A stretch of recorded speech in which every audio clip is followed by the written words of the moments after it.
let's forget about aeroplanes for a second. Let's think of cars, which we are familiar with, right?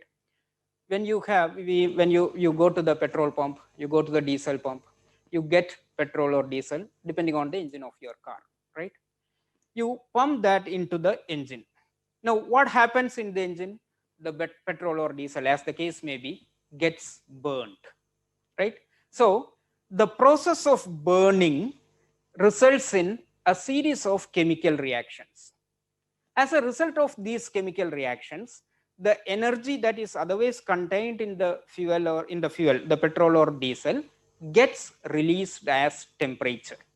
So you get a stream of gases which are extremely hot, particularly typically in the range of say 1200 degrees Celsius. In the case of aeroplanes, it will be even higher.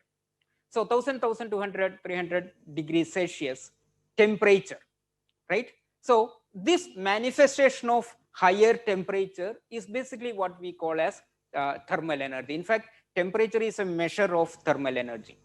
So in this context of burning the fuel, the term thermal energy means the release of chemical energy as a result of burning to high temperature gases.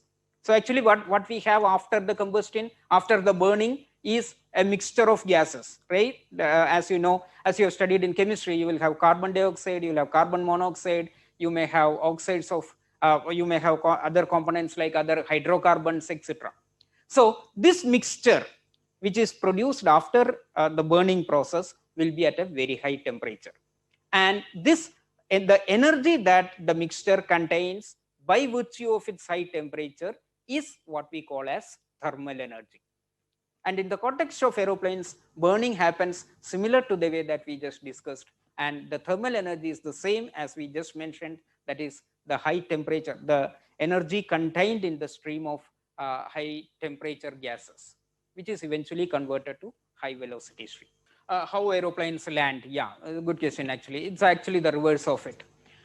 When the aeroplanes have to land, the pilots have to do everything in opposite to what they have done. Actually, it's all automated nowadays, but the whole thing is in the opposite direction. That is, they have to reduce the forward moving force. They have to first reduce the altitude. That is, they have to come to lower levels. They should approach the runway.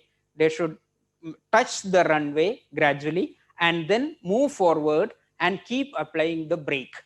The brake means actually the braking in aeroplanes is a fairly complex process.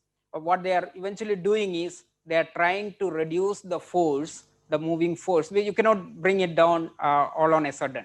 So you can gradually stop it by way of, actually even the wings play a part on it. The wings have a trailing side which can actually act as brakes also. So basically what they do is to slow down the aircraft. So that's the last process, that is slowing it down to halt, to zero velocity. That also happens along the runway. So in a sense, it's quite opposite to what we have discussed earlier, reducing the altitude, coming down, and then reducing the speed gradually, and then gradually coming to a halt.